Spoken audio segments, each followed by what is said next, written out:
The cell phones were stacked up high in the gummy factory yard, and more were coming out every minute. Phones, TVs, fax machines, and other gear shattered as it hit the concrete, and Samsung CEO Kun Hae Lee and his board cracked the screens and cases with heavy hammers. Then they hit a bonfire and threw everything in. The 2,000 workers began to cry. And still the hardware kept coming. The CEO was disgusted by the low quality product coming out of his factories in the early 1990s and, in a blaze of anger, ordered it all destroyed.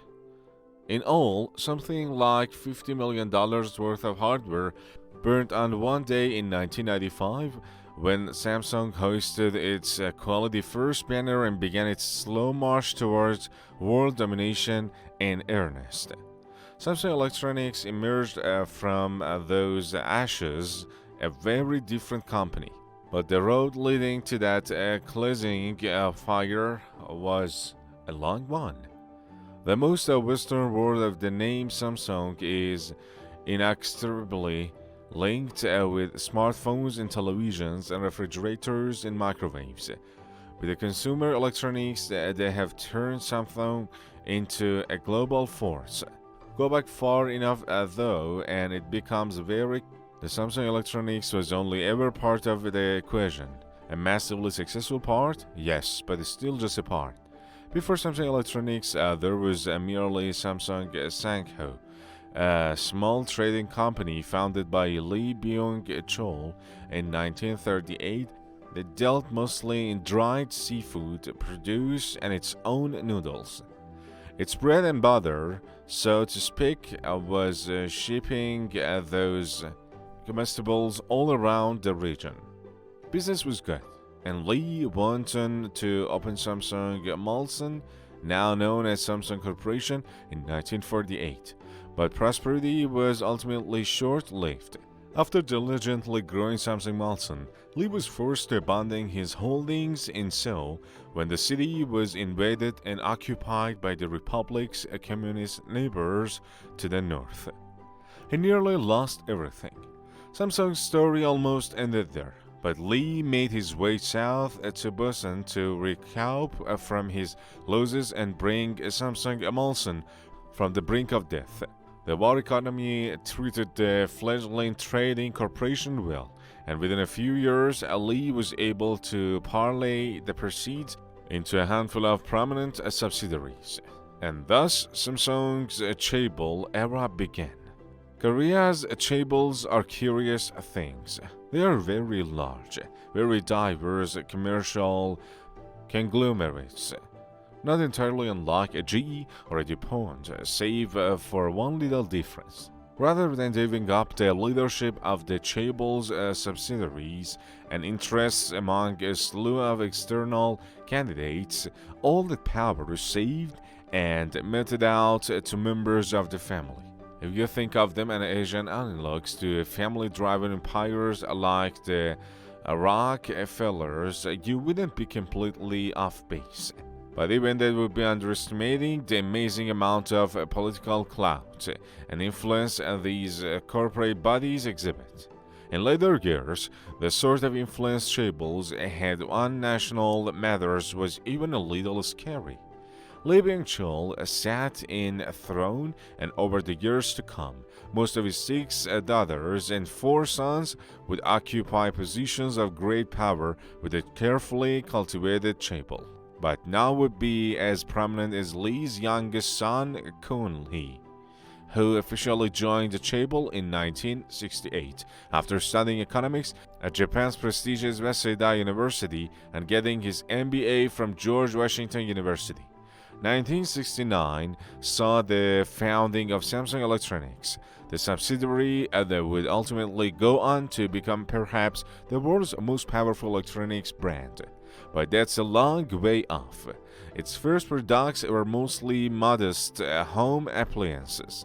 Samsung's inaugural black and white television sets rolled off assembly lines in 1969 by way of a joint venture with Sanyo since the Korean subsidiary had no experience putting TVs together, and refrigerators, air conditioners, and electric fans soon followed. It didn't take long for Lee to figure out that the growing demand for consumer electronics of all stripes could mean very big things for Samsung down the road. But there was a problem. Many of the components that went into Samsung's products came from overseas, and Japan in particular. Considering that Japanese companies like Sony had been churning out well-received gizmos for years at that point, nascent Korean electronics companies had grown dependent on importing of foreign components and technological know-how. Samsung decided to do something about that. In 1974, it nabbed a majority stake in Korea Semiconductor in a bid to help wean itself off of foreign tech. Not everyone within Samsung brass agreed with the decision. Granted, going from piecing together consumer electronics to building components seems slightly backwards, so Byung-chul decided to settle matters with his own checkbook with some prodding from his son Kun Lee. Korea Semiconductor was renamed Samsung Semiconductor in 1978, and Samsung would soon begin to sling its own silicon, a move that would pay off handsomely in a decade to come. The rest of the 1970s would see Samsung Electronics making strides abroad with its inexpensive wares. One of its earliest international hits was a cheap color television. It first made a splash in Panama, of all places, before making its debut in the United States.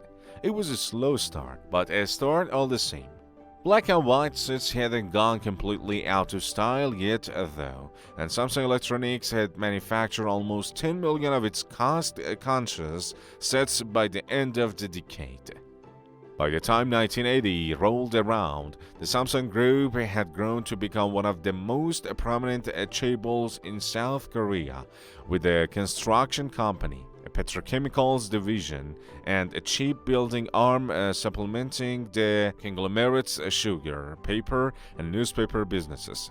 While the Samsung Group broadened its scope and grew into an economic powerhouse, Samsung Electronics slowly became more proficient at churning out consumer gadgetry. Even so, pure production power just wasn't enough, even though Samsung had become a notable electronics exporter. Foreign customers still passed over their products because of poor marketing and positioning. Who would buy an off-brand Samsung television when a pro-and Sony sat it right next to it on store shelves? Even worse, foreign and domestic consumers who did take a chance on Samsung products often found that they just didn't work the way they were supposed to. The quality just wasn't always there. Somewhere along the line, balls were being dropped, but the senior Lee didn't have enough time to address the matter. The skies over Seoul were peppered with clouds when Lee Byung-chul died of lung cancer on November 20, 1987. Just 2 weeks later, Byung-chul's youngest son, Kun-hee, took his place on the family throne to become the Samsung Group's second chairman. Kun-hee's installment as chairman was agreed upon by Byung-chul's survivors and Samsung Group's board. But it seemed like a peculiar move to some who peered in from the outside. The late Lee was no fool, though, and didn't suffer them lightly either. When his 2 elder sons proved ill-suited for duty, he dismissed them outright. They were unfit for executive positions, Lee remarked to Time magazine in 1976. The life of a man is short, but that of a corporation must never be. The Confucian patriarchy that was a hallmark of the chaebol power structure meant that Kun-hee Lee would be the one to ultimately succeed Byung-chul, though the patriarch may have wished otherwise. He was very fond of his eldest daughter, Lee In-hee. and reportedly mentioned to his confidants that she would be a shoe-in as his successor if only she was male. Kunhe's first few years as chairman were marked by relative prosperity for the Samsung Group and Samsung Electronics in particular. Samsung Semiconductors, the purchase which you will recall both senior and junior Lees coordinated, had already begun to pay off thanks to the popularity of its DRAM memory chips and became the market leader in 1992. And Samsung Electronics had begun to focus more on research and development in addition to production prowess. That said, there were some problems. To say that Kun-hee Lee is a character is putting it awfully mildly. His tenure as chairman of the Samsung Group was peppered with overzealous but defining moments that changed the course of the Chaeble's growth. The first took place in 1993, when Lee the Junior found himself facing an electronics division that simply wasn't doing its best work. Lee's vision was of a Samsung that sat on top of the world's industries, a vision that didn't jive with the slipshod products and careless practices that he saw day in and day out. So, what did he do? He talked and talked and talked. It was a lengthy, impassioned demand for change. His initial hour-long phone outburst took place on a flight to Frankfurt, and he had his rant recorded so others who weren't present would be able to hit his words. Upon his arrival in Germany, Lee gathered up some 200 Samsung executives in a hotel and laid out his vision over the course of 3 days. Change everything but your wife and kids, Lee famously proclaimed. Lee would later prove to be full of such sound bites, but the message was clear. Samsung Electronics was in trouble and the people in the room needed to fix things fast. His message may have seemed like a powerful one, and some exes surely took it to heart, but it didn't seem to stick for very long. As the story goes, Lee sent out some of Samsung's newest mobile phones as New Year's gift in 1995, only to be embarrassed when he was informed that they didn't work the way they were supposed to. Quality had begun to slip once more, and Lee was intent on marking his earlier edict crystal clear. With the help of a few of his generals, Kun-hee Lee took it upon himself to play the perfectionist biophile, invoking the flaws that paved the way for the bonfire likening product, the fates to cancer, a grim but fitting metaphor for a subsidiary whose fate could be sealed if it employs and proceeded to enact some dramatic changes. After the flames were put out and the debris cleared, Samsung Electronics redoubled its investments in research and development. The installation of a new electronics CEO, Yang Jong-yang, in December 1996 was meant to put the errant subsidiary on a more ambitious, profitable path. The shrewd Mr. Yan, a graduate of Seoul National University who also studied at MIT's Sloan School of Business, also helped navigate Samsung Electronics through one of its most desperate periods.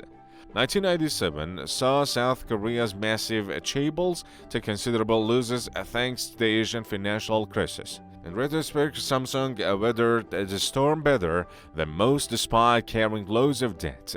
But Yan was faced with a hell of a task and was forced to streamline the subsidiary's operations by selling off nearly $2 billion in corporate assets and temporarily shutting down factories to help Samsung Electronics move through its inventory. Too many of its employees working for Samsung is a mark of pride. In an effort to further trim costs, Yan laid off 24,000 of them. It was a trying time for Samsung Electronics. Yan's efforts helped to solidify the subsidiary's transition from being a producer of cheap me-too products to herald of the bleeding edge. One of the keys, according to Yan, was a sheer speed. Without it, Samsung Electronics could fall prey to any number of major rivals set on out innovating and out-producing them. Between that focus on aggressive turnaround times and the thoughtful reinvestment of fund in products and divisions that were seen as potential long-term winners, Samsung Electronics had set the stage for the next decade. Samsung's early interest in the nascent semiconductor business allowed it to compete in ways that other consumer electronics firms like Sony weren't prepared to. The subsidiary didn't focus just on finished products. It concerned itself with the electronic building blocks that went into them. That MO speaks to another trait of Samsung Electronics. It doesn't do much pioneering the unproven spaces. Rather, it picks out markets that have clear traction and try to consistently outperform the players that are already there. Consider the humble TFT LCD display. Samsung Electronics first was produced in the mid-90s, and in the years to come the subsidiary would dump considerable amount of money into improving production quality, clarity, size, as demand for flat screen displays grew from the late 90s onward. And of course, mobile was another one of those big opportunities. If a strategy based on weighty investments and rapid development helped Samsung stay ahead of the Japanese display rivals, then it helped Samsung take the world with its mobile devices.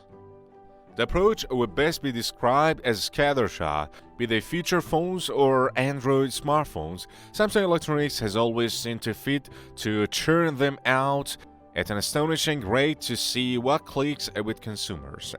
That's led to the considerable number of one-off devices meant to stand on their own and then disappear after mere a month on the market. But hits are inevitable and so are their sequels. Consider the company's flagship Galaxy S series, for instance. First introduced in 2010. The Galaxy S was one of the first Android devices to become a runaway success, despite companies like HTC and Motorola having a considerable head start. From there, the typical Samsung drive to iterate kicked in, and now, after less than 3 years, Samsung is already preparing to push its Galaxy S4 out the door and into the world marketplace. One could argue, and some already have, that Samsung's Galaxy S4 is a little more than a software-centric rehash of the model that preceded it, but that is not really the point. It's better than the model that came before it, and it is being released less than a year since the Galaxy S3 came out. Samsung is fighting to maintain its position at the head of the curve through production and development speed. Don't expect it to change anytime soon. The story of Samsung's humble birth, growth, and dominance of multiple industries reads something like a creation myth, perhaps the richest story for the ages. Samsung Electronics in particular hit its stride in the years that followed that famous fire. But there is one more factor that helped propel the subsidiary into the stratosphere and keep it there. The Samsung Chable's tremendous stature. If defects are a cancer justly famously proclaimed, then what about the flagrant, repeated violations of the law that seem to punctuate Samsung Electronics' history? Product defects are one thing, but what of defects of character and ethics?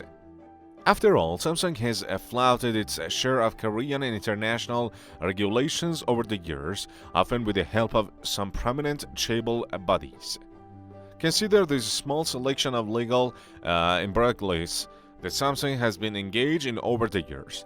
In October 2005, Samsung Electronics pleaded guilty to charges of taking part in conspiracy to illicitly manipulate the prices of its DRAM memory chips. It was stuck with a $300 million fine for its role in the scheme. In March 2012, Samsung Electronics was fined 14.2 billion won for engaging in a mobile price fixing scheme, along with LG, Panasonic, and others, that saw manufacturers inflating phone prices, and was later fined another 400 million won for obscuring Korea's Fair Trade Commission investigation of the matter 1 week later. In August 2012, a California jury found Samsung Electronics guilty of infringing 6 of Apple's patents with a variety of mobile devices. Despite vigorous appeals from both sides, Samsung wanted to have the case reconsidered. Apple wanted more money.